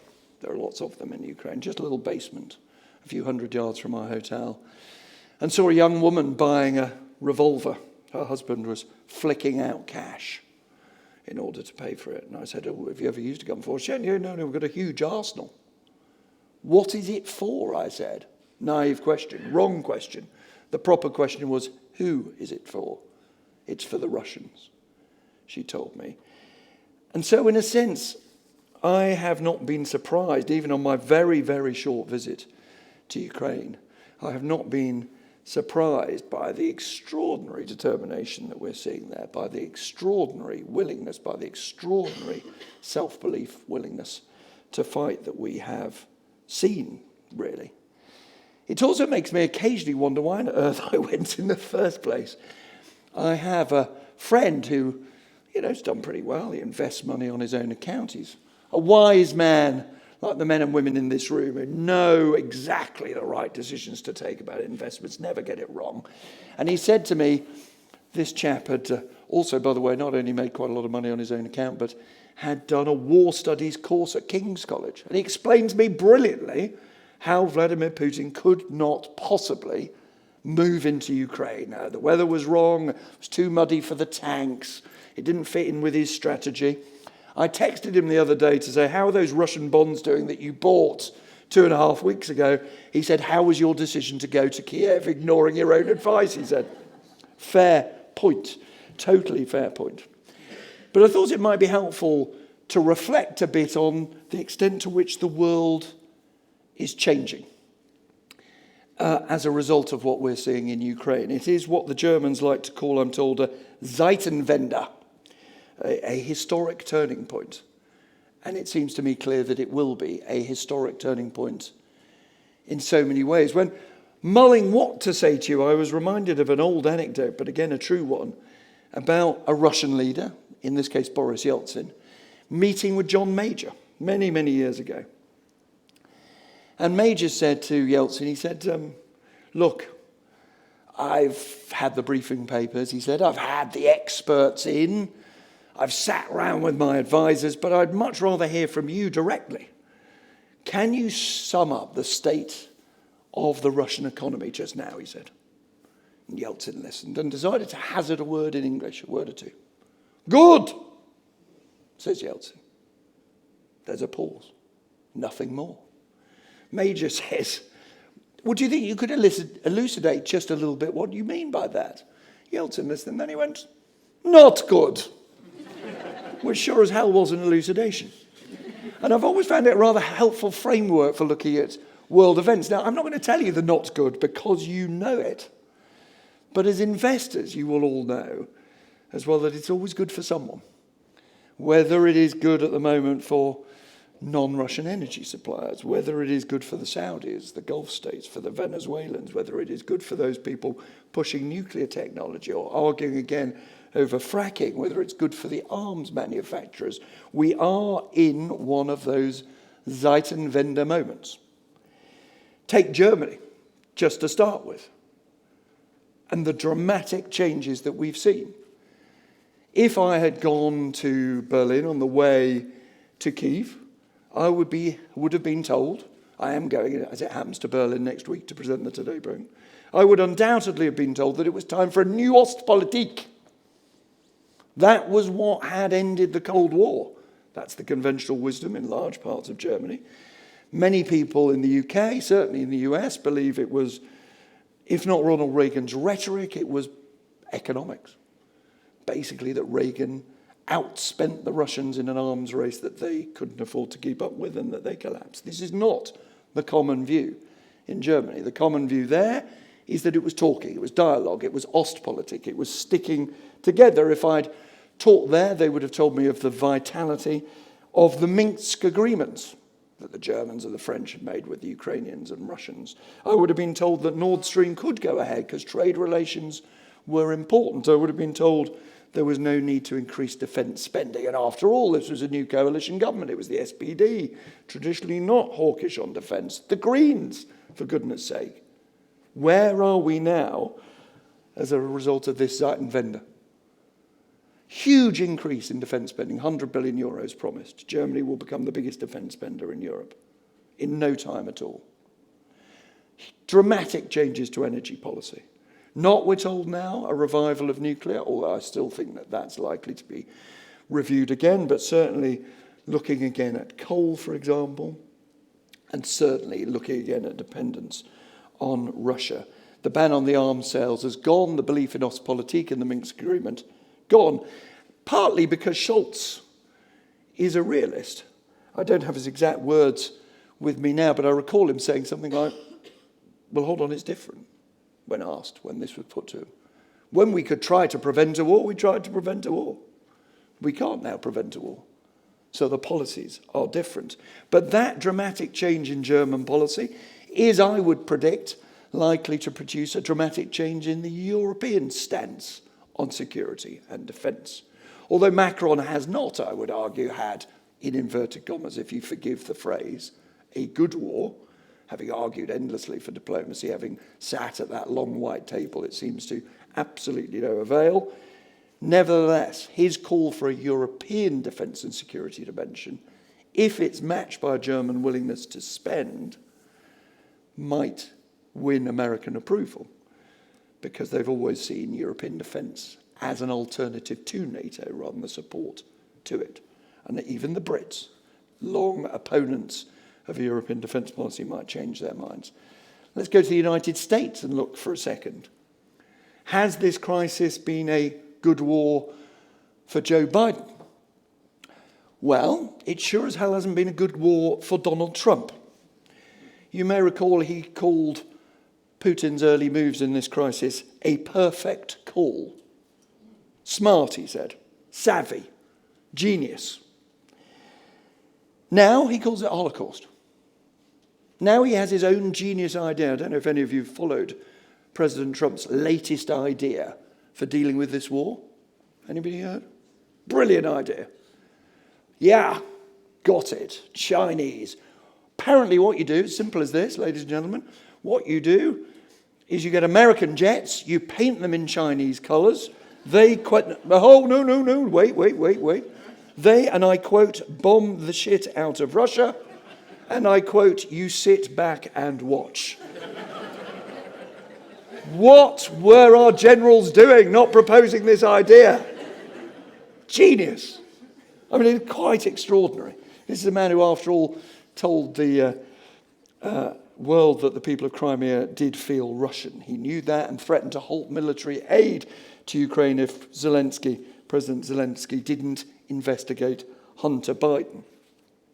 Now, he's not had a good war, but I'm not sure Joe Biden has either. Criticised for the weakness over Afghanistan, criticised for reducing sanctions on Nord Stream 2, and therefore both men sending signals perhaps to the Kremlin. Try it. We're not very interested. We're interested in ourselves. Why don't you give it a go? But that means, and it's crucial, I would imagine, for the investment opportunities you're looking at and the world in which you operate, we really do need to see who might be the person who benefits politically from that. And I give you one name, Nikki Haley, former UN ambassador, for the United States, former state governor, who is hugging Trump close, agreeing with him on everything, which might make you think, well, she's just Trump. But it seems to me the strategy is clear.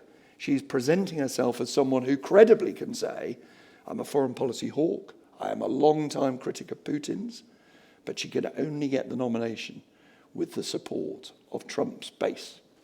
So she praises him and potentially buries him if he is seen as unfit for office, which it seems to me is this crisis will certainly make his re-rise to the top harder.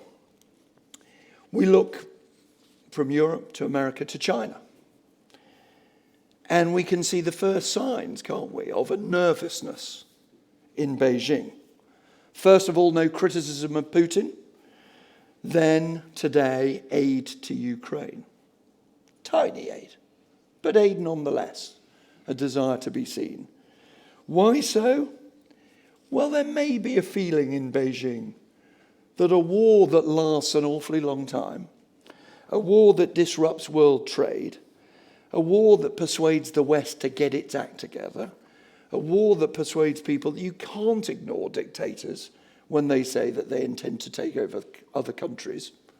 Taiwan, anybody? Might actually not be in China's interests. And what might be in their interests is to force an early solution, not least because they've been made to look fools by Putin. They opposed a UN Security Council resolution on the grounds there was no prospect of war. That was just on January the 31st. They backed the Minsk agreements, only to see Putin tear them up. They backed the territorial integrity of all states. So it might be in their interest to shift. And then, of course, come home to my area, frankly, of more expertise. And there are people back here saying, well, Boris Johnson's had a good war, hasn't he? After all, the leadership crisis is over. Partygate would now look trivial, they say. Some even go further. They say it's his Falklands moment at the moment. And there's no doubt that in a week in which 6 prime ministers, the Dutch, the Canadian, the 4 Visegrad states have been in London, it is hard to say that post-Brexit Britain doesn't matter anymore. It is hard to say that Boris Johnson is a trivial figure on the global stage. I just think that's an objective fact. It's hard to make that case, whether you love him or loathe him, whether you liked Brexit or disliked it. Even Rory Stewart, a man who really does loathe him, said this week he's a terrible human being, he's a terrible prime minister, but he's done okay on Ukraine. But I think the Falklands moment idea is nonsense. I really do. Not just because it reflects a sort of slightly preposterous, and I'm of the right age for this, nostalgia for the Thatcher era, a sort of desperate desire to see everything through the prism of what she would have done, but also because of what Bill Clinton called the economy stupid. That phrase. Those of you old enough to remember the recession of the early 80s will remember that post-82, the economy was improving. The story post-Falklands and pre the 1983 election was of interest rates coming down. In those days, far more people had mortgages than do now. It was, in other words, a falling mortgage rate election. And indeed, I once interviewed an academic who produced graphs to show that you could do a direct tie between Tory poll ratings and mortgage rates, and that had nothing to do with the Falklands at all. This was a feel-good election, notwithstanding Michael Foot, the SDP splitting the opposition vote as well. So I don't think it's going to be like the Falklands at all. Indeed, if you compare it, we are on for, as you've no doubt been discussing today, tax rises, price rises, inflation, maybe stagflation. And you have a government, which I don't think is ungenerous to say, seem to me to have, should we put it politely, an unclear economic and political strategy for dealing with these challenges. Would that be a reasonably BBC-ish way of saying it? It's also the case, I think, that people don't do gratitude. Voters, I mean. I was often told that Gordon Brown would be thanked for the role that he played in tackling the global economic crisis. And I think you'd have to be a very harsh person indeed not to say that Gordon Brown does deserve huge credit for bringing world leaders together on the issue of how to tackle that economic crisis in 2009. Didn't do him any good. Doesn't do leaders any good. People are interested in the future, and they're interested in their wallet and their purse and their bank account generally.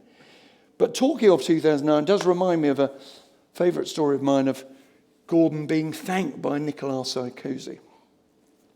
He's one of the great characters I got to cover when I was political editor. I'm desperately sad to see him gone.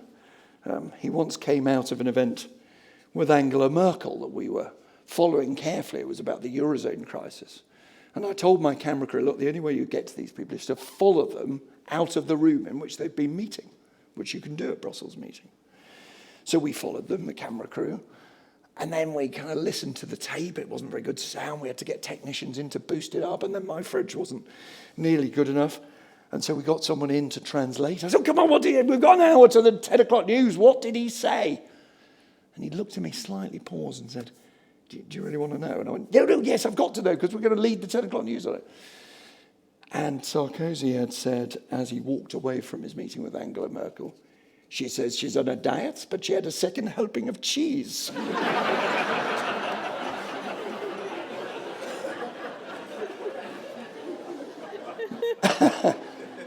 Now, the story about Sarkozy and Gordon Brown was that he invited Gordon Brown to the Élysée Palace for a little thank you dinner.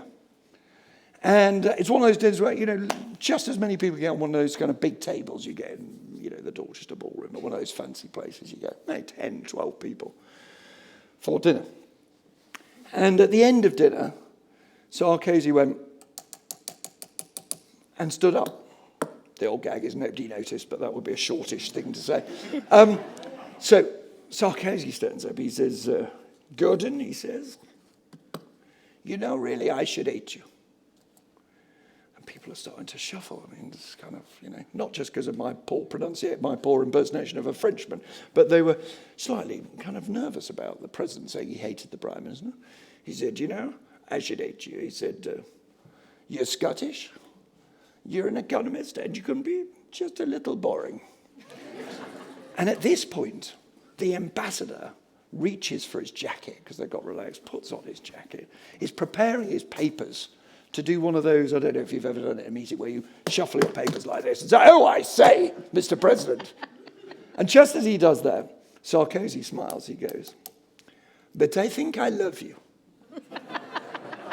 And then adds, for clarity, but not in a sexual way. Now, I'm going to make a terrible confession. I've been telling this story for years. And I then invited someone for dinner. And I began to tell this story. I just went, oh, fuck, you were there, weren't you? Thinking, finally, this story would be debunked and would be revealed to be. And she said to me, it's true. Every single word of it is true. I was there. But just some last brief thoughts. I've lost track of the time. No. We're okay. Just a few last thoughts on British politics then. So first of all, as I say, I don't think it is exactly a Falklands moment. I don't think there's gratitude too. I do think you should think of it affecting politics much more widely than you think. Starmer, for example, has been given the opportunity to finally crush the Corbynite left. 11 Labour MPs signed a motion saying from the organisation Stop the War, who funnily enough are never in favour of stopping wars other than when they're ones that Britain are participating in. And Starmer was able to say, take your name off or you lose the whip. And Jeremy Corbyn now making the case that, really the fault was NATO's fault. I mean, there is a perfectly good argument that NATO and the EU and the West have made lots and lots of errors. I'm not making a political point about whether he's right or wrong, but can you imagine him trying to win that argument to get back in the Labour Party? It's quite an important moment, I think. It'll affect other politics in the UK too. Think of Scottish politics. How easy is it going to be for the SNP in future years to say, this is exactly the right moment to get rid of our independent nuclear deterrent? We don't need so much defence. Might still work. I'm not saying it won't, but I put it to you, those are the sort of things you need to think about. What about the argument that Scotland doesn't need oil anymore? It needs wind power. How's that going to fly in the current world? So I think it is worth thinking across all of these spheres the extent to which things have changed. But real politics still goes on. It always goes on. And therefore, people who are saying Partygate is over may simply be missing the point. If, and I do say if, but if there has been a fundamental breach of trust between the Prime Minister and the electorate because of his behaviour, there's no reason to think that that will be healed by the way he behaves in this conflict. I mean, people may choose to ignore it and think other things matter more, but there's no reason to think it'll be healed. Do you really think that if an election is in 2024, the Labour Party won't run leaflets, posters, ads, showing people partying at number 10 while people were dying in the pandemic? I don't think they'll worry that there's been a war in between. That idea of one rule for them and one rule for us will remain a really important one. But crucially, it will be around economic questions, which is why it was so interesting to see, you would have been too busy to watch this, that at Prime Minister's Questions, Keir Starmer did not go on the refugee crisis. I'm sure lots of people in this room would have expected him to. But he would have known that one reason, only one reason, but certainly one reason why the government is not apologising for its handling of the refugee crisis is that it believes being seen to be tough on imposing the rules on immigration plays well in those red wall seats. Yes, if it looks like sheer incompetence and heartlessness, it will damage them. But they believe better to be seen to be imposing rules, not to have an open door policy, than it is to win the plaudits of people who care about refugees. And I think Keir Starmer knows that, which is why Keir Starmer chose not to talk about refugees today. But Partygate will be one of those things where Boris's behaviour, and I say Boris, people get cross with me to call him Boris because it's an old habit. We were at university together. I've known him since I was 19 years old.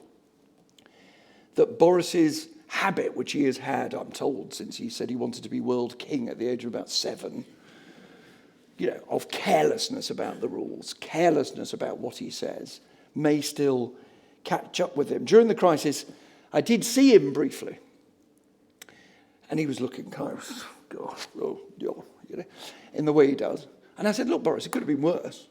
Could have been worse? He said, what do you mean it could have been worse? I said, well, remember Gordon Brown with that woman who talked to him about immigration? Do you remember her?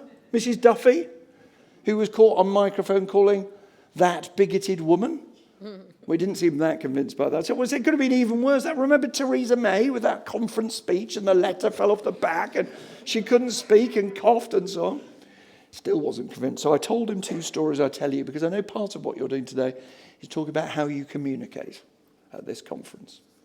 And it's very important to be careful who you communicate with and how you communicate. Jack Straw, the former Labour Home Secretary, once went into an old people's home. And forgive me, I'm going to borrow your chair as a prop. What I'm sitting on? Or No, indeed. I knew as soon as I said that I was open to that misinterpretation. He went into an old people's home with a camera crew following him and said, do you know who I am?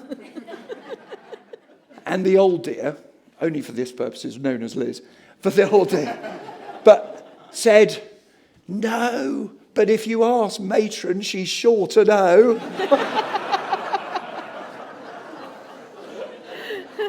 But my favourite one, now you can be someone else, so it doesn't look like I was calling you that thing. So you can now be someone else. My favourite was Charles Kennedy, the former leader of the Liberal Democrats, who also took a camera crew, but this time into a hospital. And he said, sort of did this, hold the microphone like this, and he goes, are you going to vote? Yeah. Who are you going to vote for? You? Yeah. And what are you in for? Oh. Pause. Answer, brain surgery.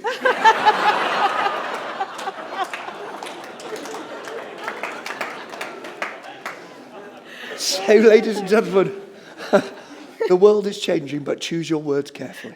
Thank you very much. Am I allowed to ask you some questions?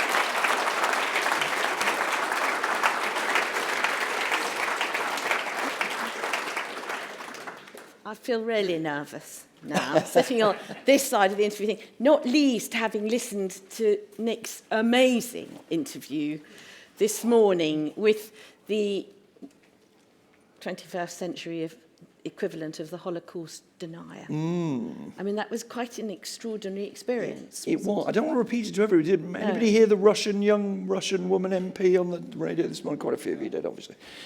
Yeah, it's one of the most nerve-wracking things about doing the Today programme, actually, I've discovered, is when they tell you, we're going to do someone whose answers will undoubtedly be not true, whose very presence on the airwaves will enrage many of the listeners, but you've got to do it sort of now, because we come in at 4:15 each morning to prepare for the programme that begins at 6 o'clock, and quite often, if it's somebody abroad, we have to record them early, or frankly, if it's something very sensitive as this was, or legally, vulnerable. And so I was quite psyched for this interview, and I had enough time to work out, look, she is bound to repeat the propaganda from Moscow about Nazis in the Ukraine. I shouldn't say the Ukraine, forgive me, Nazis in Ukraine. And, many of you will know, but for those of you who don't, there has been an issue about neo-Nazis in the far east of Ukraine, and genuine anxiety and concern about the role they've played. But the idea that Ukraine is a Nazi country is preposterous, which I suggested to her that President Zelensky made an unlikely Nazi on the grounds he was A, Jewish, and B, that his grandfather had died fighting the Nazis in the Second World War. What I had not prepared myself for, so I had sort of various things I could say, was that she would suggest, as she did, that the Ukrainians were bombing themselves. Yes. Now, look, as you students of wars will know, this is not unheard of, because after all, the Russians, it is almost certainly the case that the Russians blew up an apartment block in Chechnya in order to justify their invasion. I should have probably thought of that and said that, Joe, just because you do it doesn't mean other people do it. But it did happen quite a lot in Bosnia as well. There were disputes over who did it. But the idea that 6 million people were now fleeing, thousands were now dying because the Ukrainians were bombing themselves, struck me as a little bit of a stretch. But I was a little bit like, I don't know if you remember, Alistair Campbell once said when he gave evidence before a parliamentary committee in that deeply kind of uncomfortable thing about the death of David Kelly, that he put a pin in his hand to keep calm. Well, I didn't actually do it, but I had a sort of metaphorical pin in my hand because I just thought you cannot lose your temper in those things. You have to stay calm. But it was extraordinary, wasn't it? It was extraordinary. And following on from that, how do you think, how effective is Putin at controlling the narrative in Russia? I mean, clearly very effective in her case. Yes, and she's from, I think I'm right in saying, she's certainly for the Far East, but I think I'm right in saying she's from Siberia. And that identity of Russians in the East with Ukrainians in the East, what's known as the Donbass, is very strong. And there's a history of tension. There's no point denying it as if there's nothing in any of this at all. There's plenty of reasons for people to say it. What it turns out is if I given this speech, I don't know, a decade ago or 5 years ago, I think we all would have agreed that we're in a social media age and telly doesn't matter anymore. Turns out not to be true. Television matters massively. Putin controls all TV in Russia. And I think I'm right, the last figures I saw was that 2/3 of people predominantly get their news from television. And if you control those images, don't show any of the massacres. If you do show discrimination in the East, if you do show anybody in a neo-Nazi uniform, you can do it. And there's another factor, actually, that I think we sometimes ignore. You have to believe it. I often think of my grandparents were German Jews who were clever, stroke lucky enough to get out very early, got out in 1933. And I've often been in conversations about how the German people, not all of course, but large number of them, went along with Hitler. And I think part of the reason is the reason that we forget, and forgive me, because it's a controversial thing to say, I think we would do it here too. You believe in your country, you want to get on and protect your family and your community, and it's more painful not to believe than it is to believe. It's almost unbearably painful, because if you're being lied to on that scale, how the hell do you get up in the morning? And I think a willingness to deceive yourself as well as to be deceived is, I fear, something that we don't allow for enough. The one little bit of optimism I think there is although lots of social media has been cut off in Russia, is the phone. In other words, everybody's got one, and even if they can't access independent news media, you can, if you really want to, you can. You get phone calls. And there are so many links between Ukraine and Russia, and there are so many Ukrainians with Russian friends and relatives and vice versa, that just the word over time going out about what's going on, together with what people can see in their own eyes, which is the economic sanctions and tragically the bodies of Russian soldiers returning home. Although, as you probably know, Putin even thought of that and has mobile mortuaries now. Because in the Afghan war, one of the things that was devastating for Russian morale was the sight of the coffins coming back. No more coffins. They don't come back. He even thought of that propaganda. So the Russian mothers don't get their sons back in their coffins? No, they just hear they're not coming back. Sorry, gruesome. Yes, horrible. So you talked a little bit about China and about China's response to what happened, to what's happened, and also about China giving a small amount of aid to Ukraine. Do you think that China can actually influence Putin to change his behaviour? And indeed, do you think there is an exit for Putin other than war forever?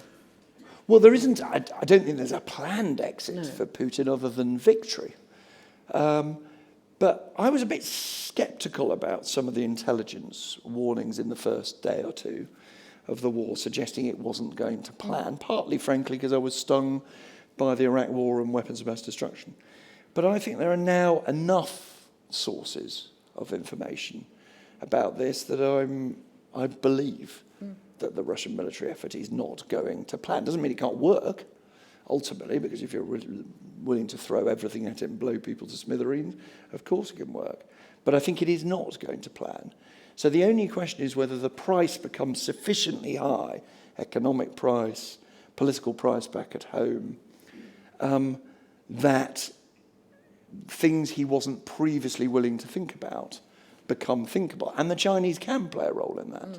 If President Xi says, come on, enough, they can make a difference, I think. I saw William Hague, the former Foreign Secretary, was arguing this the other day in the Times, rather powerfully.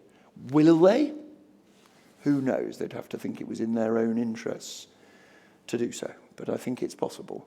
But at the moment it feels, it's very odd how quickly this changes. When the bomb started landing in Kyiv and I was on top of the 10th floor of the Hyatt in my flag jacket, waiting for somebody to say, go to the basement, as they did from time to time. The view really, and it was coming from defence sources in London, not just locally, was, and I said it on air, that we would see troops in the Ukrainian capital within 24 hours. That's what we believed, and we haven't. Now I see the Russians are suggesting that's not really their strategy. Their strategy is basically to encircle it, strangle it as a city, rather than to go in and occupy it. But as I say, if the price is too high, and the Ukrainian military are clearly extracting a pretty high price. They may not have planes, but they've got a hell of a lot of surface-to-air missiles, and they're doing a lot of damage. And just going back to your opening comments about Sofia on the front page of Grazia, and thinking about her now, presumably in Poland. Yeah. And just thinking about the conversations you've been having with a lot of charities and things like that. What can we do if we want to help? What's our best route to it? What a good question that is. I think I mean, I think it exists at two levels, doesn't it? It exists at a human level. You probably know this, but all the advice is please don't give things that, as it were, the temptation is that I've got all those old clothes and we've got some food, which makes sense if you're 5 miles from the border, but it's just a vast logistical faff and expense if you're here. So they really don't want that. They crudely want money. I'm interested to see that Boris Johnson today said at Prime Minister's Questions that in a few days' time, Michael Gove will set out a way that people can offer their own homes to people. I think there's a really big latent desire to do that. I mean, I had a conversation at home, our kids have left home. We've got a lot of space. Should we? Maybe. Be willing to do that. And I always think of the fact that my grandparents and other Jews of that generation were not given the welcome that they should have been. I mean, my grandparents ended up fleeing to Shanghai in order to get somewhere they could work and live, like quite a lot of actually German Jews at that time. So I think there will be that direct effort, but in the end, it will be about money, won't it? It'll be about money, and it'll be a willingness to invest in rebuilding that country when it can be rebuilt, rather than accepting, as it were, what is often called the facts on the ground and saying nothing can change. Yes, exactly. So, coming back to investment companies, of course, rebuilding is something that we can most certainly participate in terms of infrastructure. And sort of. Yes. I wouldn't be surprised if there isn't an attempt. I mean, it's far too early for this at the moment, but some thought of a sort of Marshall Aid type fund, not just to rebuild Ukraine, but to reinforce some of the other countries.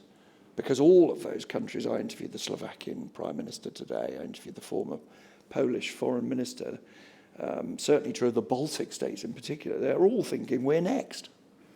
We are next. Which is shocking because of my sort of family connection with Germany and Berlin. My grandparents were from Berlin. I was lucky enough to stand on the Berlin Wall on the day it came down. I was a producer, not a reporter then. And I remember with real sadness thinking, this is it, we've done it. It's over. Never is over, is it, ladies and gentlemen? It's never over. I mean, that was the naivety of youth. Thinking anything's over. But Fukuyama, damn him, told us it was over, didn't he? It was the end of history. So it's never over. Those battles always have to be fought, and always will have to be fought, I think. Well, listen, thank you. I know you've got a lot of work to do before tomorrow morning, 4:15, the early start. Yeah. But it's been a great privilege and a pleasure to listen to you. Thank you very much. Yes, and thank you for all your hard work. Not at all, not at all. Thank you very much. Yeah.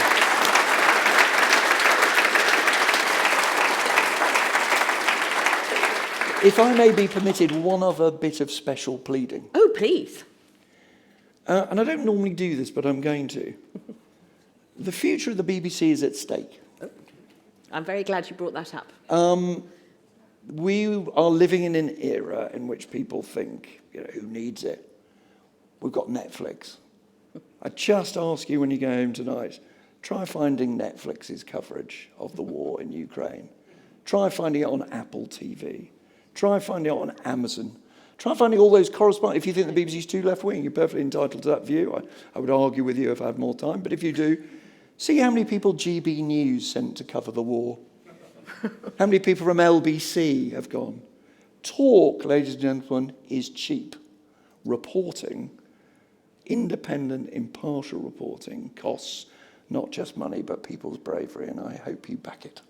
Letters to Nadine Dorris.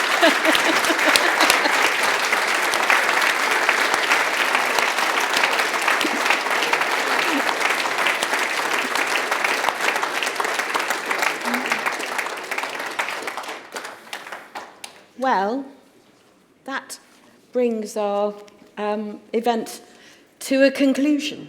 Thank you so much to all of you for coming today. And I must say, I'll go back to my opening comment, which was what an absolute joy it is to have at least half of us, I think. I don't know how many people we've had online, Kath, but I have at least half of us here present.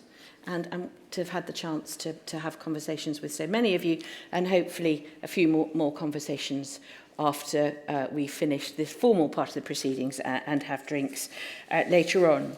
I hope that you've all had, feel that you've got something out of today's conference, not just from Nick's fantastic insights, but also, I think, from the insights that all our speakers and presenters have shared about shareholder engagement. I think that it's something that all of us that sit on investment company boards struggle with. We want to talk to our shareholders.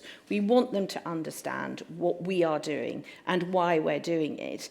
And yet, somehow, it is so difficult to find the individuals who are our shareholders and to speak to them properly. Of course, the AIC does an excellent job in promoting investment companies and lobbying on behalf of investment companies.